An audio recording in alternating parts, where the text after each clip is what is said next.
ঠেলার নাম বাবাজি। অমিত শাহের ডোজের পরেই লাইনে চলে এলো নবান্ন। মুখে শুধু বড় কথা বললেই হয় না, প্রমাণ নিয়ে সেই কথা বলতে হয়। এই রাজ্যের সরকার এবং মমতা বন্দ্যোপাধ্যায় ও তার দলের নেতারা মাঝে মধ্যেই বলতেন যে অনুপ্রবেশ হচ্ছে তো বিএসএফ এর জন্য, কারণ কেন্দ্রীয় স্বরাষ্ট্রমন্ত্রক ঠিকমতো সীমান্ত পাহারা দিতে পারছে না, তাদের গাফিলতি। এক্ষেত্রে রাজ্য সরকারের কোনো দায় নেই। কিন্তু সম্প্রতি রাজ্যে এসে অমিত শাহ তৃণমূল সরকারের ভান্ডা ফোড় করে বুঝিয়ে দিয়েছেন যে তাদের কাছে সীমান্ত রক্ষার জন্য কাঁটাতারের বেড়া দেওয়ার জন্য জমি চাওয়া হলেও রাজ্য সরকার সেই জমি দেয়নি, কারণ তারা চাইছে যাতে এই অনুপ্রবেশ হয় এবং তার জন্য তাদের ভোট ব্যাংক সুরক্ষিত থাকে। আর অমিত শাহের এই বক্তব্যকে সত্যি হিসেবে মেনে নিয়েই এবার নিজেদের কুকীর্তি যাতে ফাঁস না হয়ে যায়, তার জন্যই অবশেষে জমি দিতে রাজি হয়ে গেল নবান্ন। কি ঘটনা ঘটেছে? সম্প্রতি অমিত শাহ রাজ্যে এসে অনুপ্রবেশ নিয়ে সোচ্চার হয়েছেন।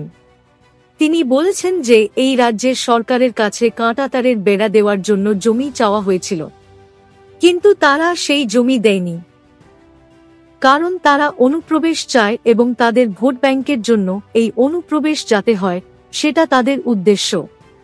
আর এর পরেই রে করে উঠেছিলেন তৃণমূল নেতারা। তারা বলতে শুরু করেছিলেন অমিত শাহ মিথ্যা কথা বলছেন, সীমান্ত রক্ষা করা তাদের দায়িত্ব, তারা রক্ষা করতে পারেনি, তাই ব্যর্থতা তাদের। কিন্তু তৃণমূল নেতাদের এই বক্তব্যকে কার্যত মিথ্যে প্রমাণ করে দিয়ে তাদেরই দল যারা রাজ্য সরকারে রয়েছে সেই রাজ্য সরকারের পক্ষ থেকে সীমান্ত সুরক্ষার জন্য জমি দেওয়ার ব্যাপারে সম্মতি প্রকাশ করা হয়েছে বলেই খবর পাওয়া যাচ্ছে।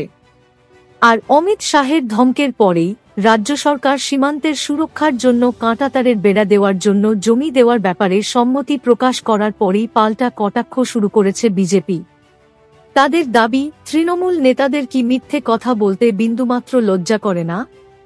এতদিন তো বিএসএফ এর ওপর দোষ দিচ্ছিলেন, কিন্তু অমিত শাহ এসে আসল সত্যি ফাঁস করে দিয়েছেন। যদি ক্ষমতা থাকত তাহলে অমিত শাহের সেই বক্তব্যকে নিয়ে পাল্টা চ্যালেঞ্জ করতে দেখা যেত মমতা বন্দ্যোপাধ্যায়কে, কিন্তু তার সেই ক্ষমতা হয়নি, কারণ তিনি নিজেও জানেন যে তার সরকার জমি দিচ্ছে না।